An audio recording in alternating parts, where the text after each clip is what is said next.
Bonjour à toutes et à tous, je m'appelle Grégory Alexandre et je vais vous présenter un design d'atelier de story mapping dans l'outil Klaxoon. Alors pour la petite anecdote, c'est un atelier qui avait été designé pour un client et l'atelier s'est finalement annulé, donc il en reste encore le design. Alors c'est pour ça que dans le reste de la vidéo, souvent j'utilise le ils auraient pu, ils auraient fait, j'aurais proposé et ainsi de suite. Et donc c'est une vidéo qui dure une demi-heure, donc c'est un peu long, mais elle est découpée en 3 parties. Une première partie où je vous présente le programme détaillé de cette session avec la manière de l'animer que j'avais imaginé. Une deuxième partie sur la matérialisation dans l'outil Klaxoon et une troisième partie sur une option de Klaxoon qui est assez spécifique à ce mode-là, ça s'appelle les catégories et les dimensions, que j'ai trouvé hyper intéressante pour structurer les post-it de fonctionnalités de manière à les classer plus facilement par la suite, voilà, qui sera en troisième partie. Donc je vous mets dans les commentaires exactement à quel moment de la vidéo sont les 3 parties, comme ça vous pouvez aller où vous voulez, et je vous souhaite un bon visionnage.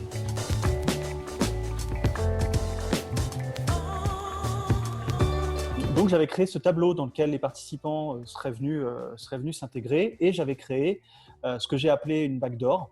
Une backdoor qui est un autre tableau de type brainstorm dans Klaxoon pour y mettre les éléments, mes éléments à moi, c'est-à-dire des éléments de pense-bête, le programme très précis de la journée que moi seul ai envie de voir, parce que j'aime bien que les participants soient surpris, découvrent au fur et à mesure l'atelier, qu'ils aient l'agenda macro, mais qu'ils découvrent au fur et à mesure l'atelier et les exercices. Donc, préparer tout le matériel dans cette backdoor, et une fonctionnalité assez pratique de Klaxoon étant de pouvoir copier-coller en faisant CTRL-C, CTRL-V, pomme-C, pomme-V, pouvoir aller copier-coller des éléments d'un tableau à l'autre. Donc ça, c'était assez top. Donc pour vous montrer l'agenda précis de ces 3 jours et les formats d'ateliers prévus. Donc 3 demi-journées, une première demi-journée pour se connecter entre nous et se connecter au sujet, quelque chose d'assez classique, présentation de l'agenda et des règles, et travailler donc de façon macro pour un story map, vision, persona, customer journey map, story mapping en lui-même, priorisation des user stories dans le story mapping. Et moi, je voulais finir aussi sur un petit vote de confiance par rapport à ce qui avait été fait. Donc, première demi-journée, la vision. D'abord, un travail de groupe. Chacun va exprimer sa vision par groupe de 3, 4 personnes, convergent sur une vision. Donc, on a fait en final 4 visions. Et ensuite, on converge en vision commune. Faire un temps de break, j'avais mis un quart d'heure de break, à voir si on utilise ou pas ce quart d'heure. C'est quand même assez lourd de faire des temps longs en ligne. Donc ensuite, travailler sur les personnages. J'avais préparé un Canva personnage, je vais vous le présenter plus en détail juste après. L'idée de pouvoir faire émerger 3 personnages principaux. Principal, évidemment, un personnage principal ou 3 personnages principaux, et identifier aussi les parties prenantes. Donc pas sous la forme de persona, mais d'une phrase fournie. Moi, tel rôle dans l'entreprise, je veux que le produit corresponde à telle ou telle attente, fasse ci, fasse ça, ou prenne ci ou ça en compte. Pourquoi matérialiser les parties prenantes? Pour moi, c'est fondamental de voir les utilisateurs, on est tous d'accord là-dessus, je pense, mais aussi de voir qui sont les acteurs de l'entreprise qui ont un droit de regard et qui peuvent venir émettre des objections, faire des demandes en plus. Et si on les visualise le plus tôt possible, on peut prévoir un petit peu les orientations produits pour permettre de répondre à des gens qui ont un droit de regard à juste titre sur le produit. Donc, travail de groupe, encore une fois, puis partage et sélection. Finir le lien avec la présentation de la journée du lendemain, évidemment.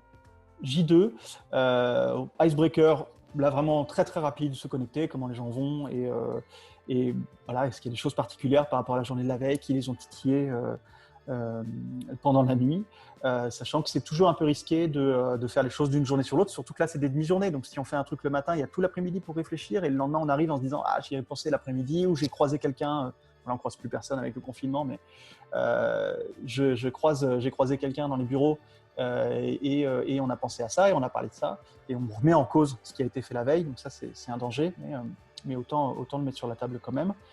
Travailler le Customer Journey, donc identifier le persona sur lequel, qui est fondamental pour tout, et on est tous d'accord là-dessus.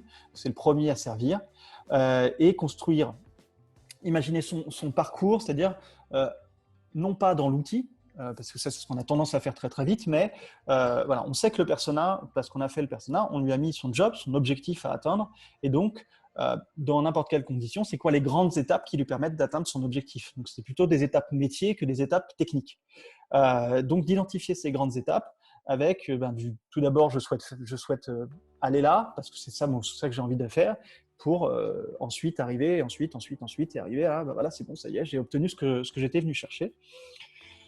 Et mettre une couleur à chacune de ces étapes pour identifier donc c'est la qualité de l'expérience actuelle, c'est-à-dire est-ce que cette étape aujourd'hui est un vrai frein pour l'utilisateur, est-ce que ça génère beaucoup de friction, ou au contraire c'est quelque chose qui se fait assez fluide, même potentiellement il a du plaisir à le faire.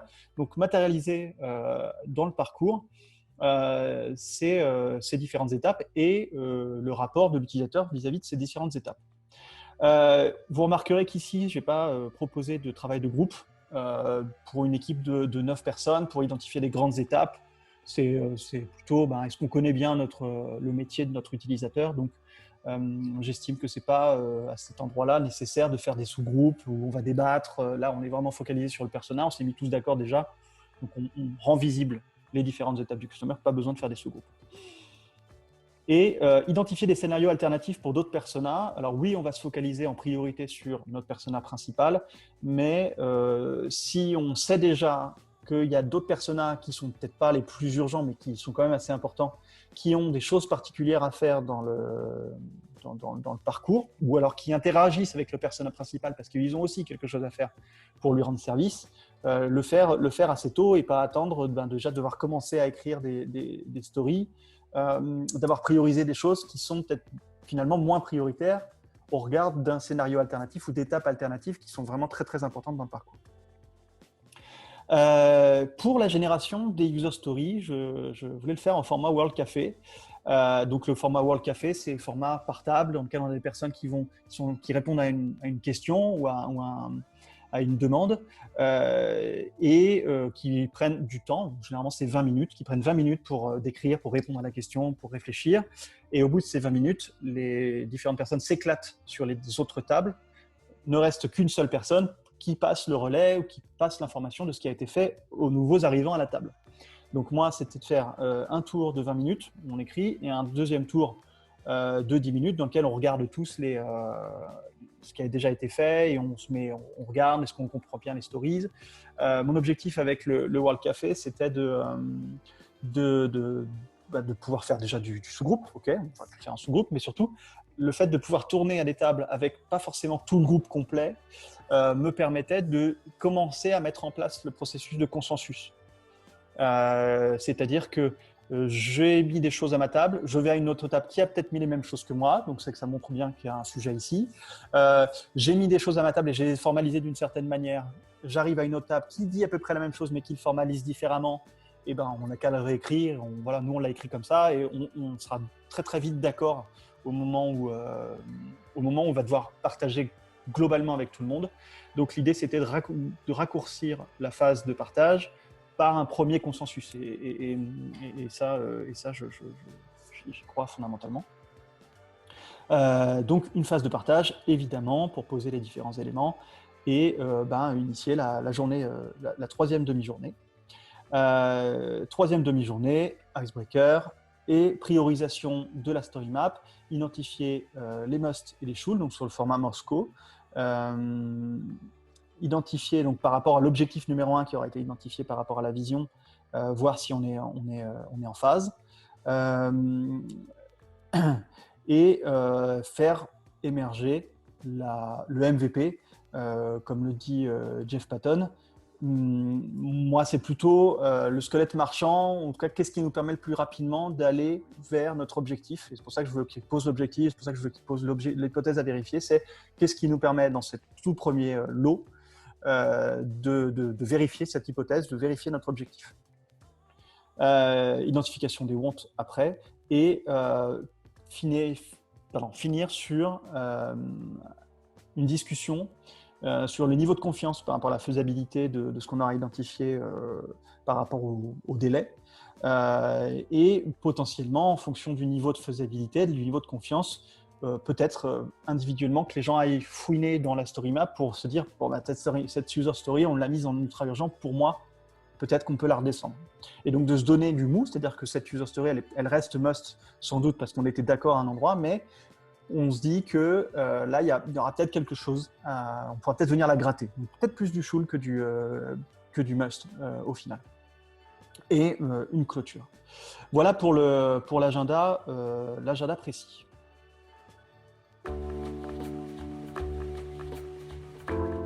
Donc maintenant, dans le tableau principal, comment se matérialise tout ça? Alors dans un premier temps, on retrouve un agenda assez macro des trois demi-journées.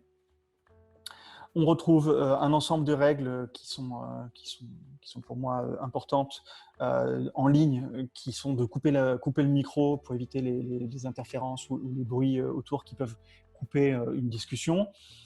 Utiliser le chat pour poser des questions non prioritaires, mais quand ça devient vraiment urgent et prioritaire, pas hésiter à prendre le micro. Pas hésiter à dire break quand on est perdu. Donc ça, c'est pour les... Je ne vais pas tout lister, mais voilà, dans les discussions collectives. Et dans les discussions de groupe, déjà dès le début, identifier des timekeepers, des personnes qui vont gérer le temps que j'aurais donné au préalable en disant bah, voilà, vous allez avoir 20 minutes pour écrire les user stories, vous allez avoir un quart d'heure pour identifier les personas, peu importe. Donc quelqu'un prend bien le temps dans son groupe pour qu'on se désynchronise pas trop. Et aussi, régulièrement, j'avais prévu de prendre des temps pour demander si tout va bien, si on est toujours focalisé, s'il y a des gens qui sont perdus à ce moment-là, parce que pris dans le flux de travail, on peut avoir perdu le fil, mais pas oser le dire.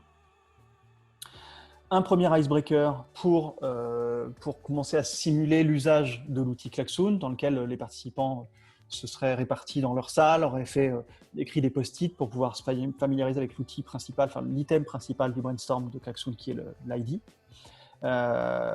et pouvoir simuler la prise de micro, le travail collectif. Voilà.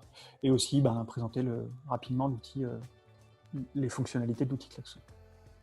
Donc ça, c'était pour l'introduction du J1. Pour la vision, donc pour moi fondamental, deux visions doivent être discutées. La vision orientée utilisateur, qui est qu'est-ce que j'ai envie de rendre comme service, qu'est-ce que ce produit doit susciter auprès de mes utilisateurs, mais aussi, et pour moi c'est fondamental, la vision business, parce que c'est important qu'on soit tous au clair, transparent, honnête avec ce que l'entreprise attend du produit en lui-même. Cette vision, elle est travaillée par des personnes, par le product owner, le product management, des représentants techniques. Potentiellement, il n'y a pas toujours tout le monde, c'est même assez rare. Et donc, cette vision, elle va être partagée. Et notamment, elle va être partagée avec l'équipe de réalisation du produit. Et à mon sens, c'est fondamental que l'équipe qui va travailler, qui va mettre son énergie dans le produit, soit très consciente des enjeux pour les utilisateurs, de manière à pouvoir apporter les meilleures solutions possibles, mais les enjeux pour le business, de manière à ce que transparence et honnêteté. C'est ça l'objectif. Donc, vision business, c'est aussi de se dire, voilà, nous, on attend l'entreprise et pour elle, c'est un produit stratégique. Ensuite, travailler sur les personas. Donc, pour les personnages, j'avais préparé un canevas dans PowerPoint. Alors, pourquoi j'avais préparé un canevas dans PowerPoint? C'est que un petit truc dans Klaxoon qui est embêtant, c'est que on a 5 couleurs en tout. 5 couleurs qui vont être toujours répétées partout dès qu'on va créer des cadres. Donc, si j'avais dû faire tout le canevas de persona avec ces couleurs-là, ça aurait été déjà un petit peu compliqué. Deuxième point embêtant, c'est que on ne peut pas grouper les choses dans Klaxoon. On peut les aligner, on peut les repositionner, mais on ne peut pas les grouper. Donc, en fait, on ne peut pas faire bouger en même temps tous les items, ou en tout cas les verrouiller pour pas qu'ils puissent être modifiés. Et ça peut être vite la galère en termes de manipulation. Donc, j'avais préparé tout dans PowerPoint. avec les questions. Et l'idée, c'était qu'ils ont un tableau ici, ils peuvent cliquer dessus et copier-coller ça et le ramener dans leur tableau pour pouvoir travailler dessus en sous-groupe. J'avais aussi préparé des profils, des avatars de personas. C'est toujours plus sympa quand on a des couleurs. Et donc là, pourquoi avoir préparé ça en amont? Parce que faire des dessins. On peut faire des dessins dans l'outil, hein, mais bon, c'est assez limité. C'est un peu crado. Et en plus, c'est un peu chronophage. Donc, préparer les personas en amont, c'était le meilleur moyen de raccourcir cette phase-là, qui n'est pas forcément la plus importante, avec un petit peu de fun en plus. Je vais trouver un ensemble d'avatars culture pop pour mettre un petit peu de fun. Vous mettez ce que vous voulez. Après, dans Klaxoon, vous ne pouvez pas venir copier-coller des images, vous êtes obligé de les importer sur votre ordinateur et de les uploader à l'intérieur du tableau. Je trouve ça un peu lourd. Je trouve que Miro, je vous présenterai Miro, je trouve que c'est beaucoup plus simple. On peut faire des copier-coller très rapides et on gagne beaucoup de temps. Donc voilà pour les personas. Donc comme je vous le disais, 3 personas et aussi écrire sous forme de phrases les parties prenantes. Donc on a la vision, on a les personas et on peut aller commencer à faire le Customer Journey. Donc là, vous voyez, j'ai vision partagée. Donc, comme on aurait fait la même chose pour les personas, c'est-à-dire qu'une fois qu'on a posé la vision, l'objectif principal à atteindre ou le test principal à atteindre, hop, on met tout ça ici dans vision partagée. On peut presque faire disparaître le reste. Pour le Customer Journey, l'idée c'était de leur donner, c'est pas évident pour tout le monde, qu'est-ce qu'un Customer Journey? Donc j'avais structuré un exemple pour présenter un peu les différentes étapes du Customer Journey, parce que c'est un exemple qu'on utilise souvent, c'est au petit déjeuner, raconte-moi ta matinée, les différentes étapes de ta matinée. C'est même un exercice qui est dans le livre de story mapping. Donc l'idée c'était de le représenter ici, qu'il fasse le travail en sous-groupe. Pardon, pour le coup, ce n'était pas du sous-groupe, je vous le disais tout à l'heure. Qu'il fasse le travail collectivement et qu'on matérialise ça à l'intérieur de notre story map. Donc, les différentes étapes ici. Donc, une fois qu'on a tout ça, donc comment on matérialise les étapes? Vous voyez que j'ai fait des post-it ici et là, on va rentrer dans le sujet intéressant, celui des post-it. Donc, on utilise l'outil Brainstorm de Klaxoon. L'outil Brainstorm de Klaxoon, son item principal, c'est un post-it qui s'appelle ID. En fait, c'est un gros bouton dans lequel on va pouvoir écrire des choses et pouvoir poser des post-it prétypés. Donc ça, au début, je me suis dit, c'est galère, ça ne me plaît pas, c'est pas assez libre, c'est contraignant, moi je veux juste faire des post-it. Miro fait ça, il fait des post-it, on écrit ce qu'on veut dedans et c'est très pratique. Préparamétrer les choses, moi j'aime pas trop ça parce que ça contraint la situation live. Si je veux commencer à apprendre un peu, à faire des choses simples, là c'est pas très simple. Cependant, il y a des choses intéressantes. La première chose, c'est qu'il est possible donc de créer des post-it de différentes couleurs, mais que ces différentes couleurs, ça nous permet de créer du cadre pendant l'atelier. Si on regarde, j'avais fait des labels. On avait le vert pour écrire les étapes, le jaune pour écrire les fonctionnalités, les user stories. Orange, l'idée c'était de se dire, une fois qu'on a commencé à faire la priorisation, je peux matérialiser ma première ligne facilement visuellement avec une autre couleur. Donc là, les user stories, là, les user stories prioritaires. Et en bleu, hop, je crois qu'il n'y avait rien là-dessus, c'était libre, c'était du bleu.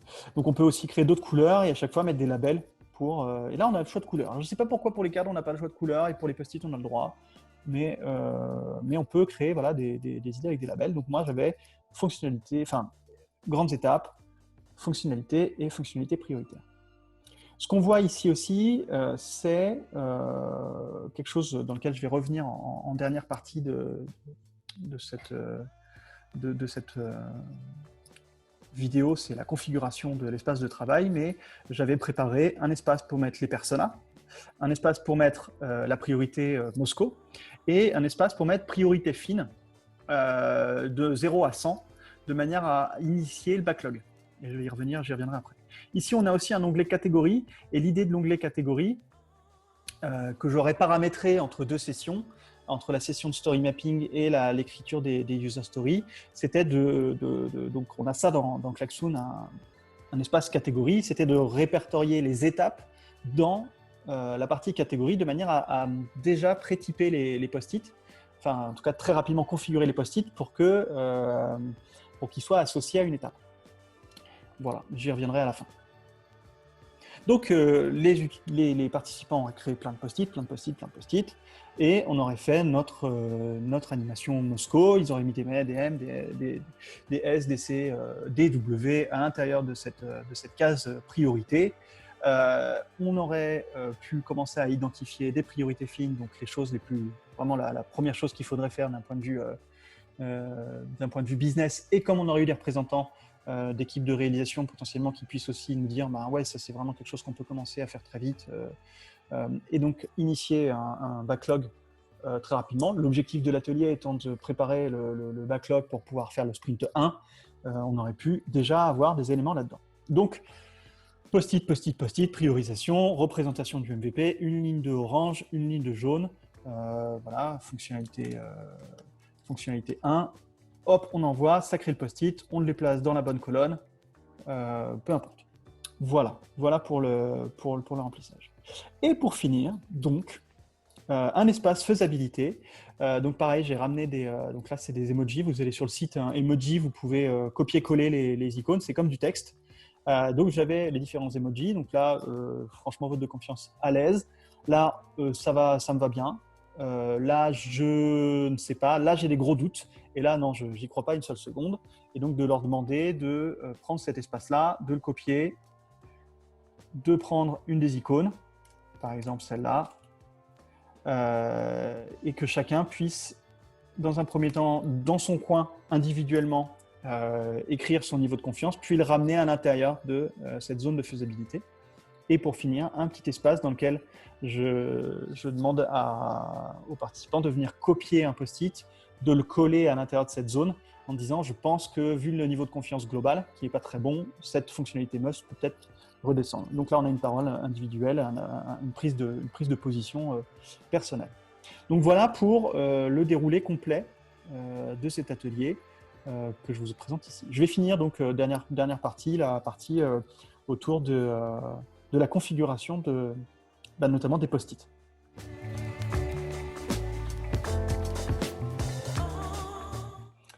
Je vais donc vous montrer un petit peu ce qui se passe avec les dimensions et les catégories. Donc, j'ai rempli un petit peu mon tableau pour vous montrer des exemples. Voilà, donc sur la base d'un produit e-commerce quelconque. Je vais vous montrer la partie studio, qui est une interface qui apparaît avant même de voir le board pour configurer la base de l'outil. Donc, vous pouvez configurer les éléments qui vont apparaître sur l'écran de vos participants avant de commencer, avec la vision un peu de l'atelier, hein, le pourquoi de l'atelier. Vous pouvez choisir des modes dans le mode du brainstorm que les personnes peuvent modifier. Et vous avez ici les catégories et les dimensions. Alors, là, vous les voyez remplis parce que je l'ai fait après coup, parce que quand j'ai découvert l'outil, je ne comprenais pas du tout à quoi ça servait. Je me suis un peu renseigné sur le site et je ne voyais pas comment les utiliser pour mon story mapping, ce que j'ai compris plus tard. Et c'est pour ça que je vous le présente. Donc, je vais retourner dans le tableau et je vais vous montrer qu'il est possible de les ajouter, de les modifier aussi en cours de route. Donc moi, j'avais construit un tableau blanc. Enfin, moi, ce que je cherche, c'est absolument quelque chose qui me laisse de la liberté. Donc un tableau blanc sur lequel je peux construire des post-it et pouvoir les modifier exactement comme je veux, écrire ce que je veux dedans. Et c'est un peu le problème de Klaxoon, c'est qu'on ne peut pas faire ce qu'on veut avec les post-it, contrairement à un Miro, où vous pouvez mettre des tags, vous pouvez mettre les couleurs que vous voulez. Donc, à un moment donné, j'étais limité dans mes post-it, et à moins de superposer des trucs les uns sur les autres, ce qui n'est pas très joli, des textes, je ne savais pas trop comment faire. Et donc, j'ai découvert catégories et dimensions et comment ça s'intégrait à l'intérieur des post-it et à l'intérieur du board Klaxoon. Donc, je me suis dit, tiens, les catégories, vu comment ça se passe, je pourrais peut-être faire en sorte qu'ils matchent avec les étapes de mon Customer Journey. Donc, par étape, un élément du Customer Journey, vous voyez, découverte, machin, c'est ce qu'on voit sur les carrés. OK. Et les dimensions, qu'on peut avoir qu'au nombre de 3 maximum. Au début, j'ai commencé à jouer avec et j'ai commencé à les faire correspondre à des choses, et notamment persona. priorité qui correspond au Moscow, qui se fait en séance, et priorité fine, qui est quelque chose qui peut être fait en séance ou qui peut être fait après, qui correspond à ce qu'on fait quand on fait une priorisation 20-20, où on va comparer les choses les unes par rapport aux autres sur une échelle de 0 à 100, et avoir une priorisation fine, donc, dans laquelle je vais avoir un élément à 100, un élément à 95, un élément à 80, et ainsi de suite, et ainsi de suite, ainsi de suite, de manière à verticaliser mon tableau, verticaliser mes fonctionnalités et de se rapprocher de faire une transition vers le backlog du product owner. Donc j'avais commencé à jouer là-dessus, et donc c'est ce qu'on voit apparaître, c'est ce que je vous montrais tout à l'heure dans l'étape précédente. Mais vous prenez une fonctionnalité, donc là on a un persona qui s'appelle Lilian, priorité must, le fait de pouvoir voir la plateforme dans Google, de voir le site dans Google, peu importe, d'être référencé, priorité fine 90. Ici j'ai le fait de voir, de comprendre un peu mieux la marque, 80, hop, pareil, du must. Et ici, je comprends les conditions de vente, peu importe. Ici, choisir le produit, je vois le catalogue, c'est super prioritaire. Je vois les produits, ainsi de suite. Et donc, je peux m'amuser à jouer sur les catégories. Pardon, je vais peut-être un peu vite. Ici, comme je vous le montrais, la possibilité de voir les différentes catégories et d'assigner des catégories. Et ici, de remplir des champs correspondant à tout ça. Donc là, on se dit, OK, c'est chouette, ça permet d'avoir un petit peu d'éléments de détail. C'est même assez joli, finalement, dans l'outil. Mais bon, voilà, on a l'impression que se dit, hein, pour pallier un manque de liberté sur ces post-it-là. Et là, en fait, j'ai découvert quelque chose d'intéressant dans Klaxoon, qui n'existe pas ailleurs, c'est la visualisation sous différentes formes. Donc là, on est sur la visualisation board, ok. On a la visualisation en colonne, dans laquelle on retrouve nos catégories, mais je me suis dit, tiens, ce serait pas mal de pouvoir bouger les post-it les uns par rapport aux autres, et on voit, ce n'est pas possible, donc je fais OK. Je laisse tomber, on ne peut pas prioriser par les éléments de nos post-it, je laisse tomber, ça ne sert à rien. Par contre, la vue liste, qui d'un seul coup, quand on affiche ça, on se dit « Ah, c'est marrant, ça ressemble vraiment à un backlog qui serait fait sur Excel ». Et effectivement, on retrouve nos fonctionnalités, nos stories, peu importe, les différentes catégories, donc un élément de classement, les personas, et on commence à avoir nos 3 dimensions de persona, priorité, priorité fine, avec la possibilité finalement de prioriser par priorité fine, et de voir, alors le problème c'est ça, un petit peu ça, c'est qu'on a effectivement tous les éléments de notre tableau, mais si on a commencé à renseigner ça, on peut en premier lieu mettre nos user stories. Et donc on se retrouve avec notre backlog sous cette forme-là. Alors c'est bien gentil, c'est dans Klaxoon, mais encore plus intéressant, finalement je peux l'exporter. Alors là vous ne le voyez pas, mais ça me lance une petite fenêtre et ça va me permettre de l'exporter sous format CSV ou XLSX, Excel, quoi. Donc ça, je me suis dit, waouh, c'est super en fait, parce que le product owner qui va participer à l'atelier, en livrable d'atelier, il a un premier backlog. Donc ça, je trouve ça hyper intéressant. Deuxième point très intéressant, quand on revient à la vue de board, c'est qu'on a un truc ici qui s'appelle Smart Zone. Alors pareil, je me suis pas mal gratté la tête, qu'est-ce que c'est que ces Smart Zones? Donc j'ai joué un petit peu avec ça. Et en fait, les Smart Zones, donc on lance le truc, ça nous permet de catégoriser, de générer quelque chose, et donc grouper et trier les idées. Ok, très bien. Et donc je me suis rendu compte que je pouvais cocher, donc faire le regroupement par catégorie. Ok, je vais regrouper les éléments par catégorie de mon story map, et trier à l'intérieur. Moi, ce qui m'intéresse, c'est de trier par priorité fine, finalement, par ordre décroissant. Donc on fait ça avec toutes. Et il ne faut pas oublier à la fin d'aligner les idées. Et là, qu'est-ce qu'on voit apparaître là? D'un seul coup, il y a un petit truc qui pop. Et ici, j'ai plus rien. Il m'a repris toutes mes idées. Et qu'est-ce qu'il a fait, finalement? Eh bien, il a... Alors, hop là, ouais, on voit que je me suis un peu trompé dans la structuration de mes post-it. Par exemple, je vois les détails. Hop, c'est pas découverte. C'est choisir le produit. C'est parce que j'avais fermé les fenêtres. J'avais oublié de faire ça tout à l'heure. Hop, peu importe pour l'exemple, mais hop, bon, je me suis trompé. Obligé de régénérer à chaque fois, par contre, ça c'est une chose. Mais d'un seul coup, voilà, je vois apparaître mes 3 colonnes correspondant à mes étapes, les stories à l'intérieur, triées par priorité fine. Et donc, qu'est-ce qui se passe? C'est que pendant l'atelier, on va ouvrir les post-it, on est 9 dessus, 10, 12, j'en sais rien. On a mis des post-it un peu n'importe comment, c'est pas super bien aligné, c'est pas super joli, on s'y retrouve pas forcément. Et ce que nous propose Klaxoon avec cette fonctionnalité de Smart Zone, c'est de tout ranger, de tout retrier, de faire quelque chose de joli. Moi, je trouve ça intéressant, notamment parce que maintenant, je ne vais plus pouvoir bouger les post-it parce qu'elles sont rangées.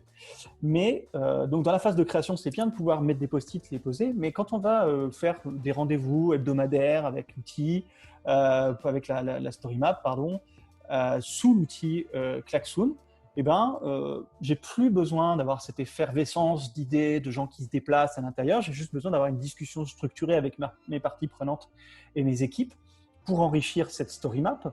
J'ai juste besoin de faire disparaître des cartes, d'en faire apparaître d'autres. Et finalement, le fait de pouvoir générer une idée classique, normale, déjà catégorisée, fera que, en rechargeant à chaque fois mon smart grid, c'est un petit peu ça qui est lourd, c'est de devoir régénérer à chaque fois, eh bien, je vais pouvoir toujours avoir quelque chose d'assez lisible, d'assez propre. Donc, je trouve que l'utilisation des catégories et des dimensions alliées au fait de faire un export sous forme de liste Excel pour que des product owners qui veulent gérer leur backlog dans Excel, mais puisqu'il y a du CSV, je peux aussi l'éditer dans différents outils qui acceptent ça. D'allier ça avec les smart zones qui permettent de faire des échanges avec un support assez propre, bien structuré, qui priorise tout de suite les choses, eh bien, je trouve que là, Klaxoon, il offre une vraie aide pour les product owners qui, par la suite, après l'atelier, ont envie de faire autre chose, aller plus loin dans le story mapping et l'utiliser régulièrement et passer du story mapping au backlog. Voilà, donc là on a fait le tour de la construction de ce story mapping, de cet atelier à l'intérieur de Klaxoon. J'espère que ça a été intéressant, que je vous ai apporté des choses et peut-être que je vous dis à une prochaine vidéo. Allez, au revoir.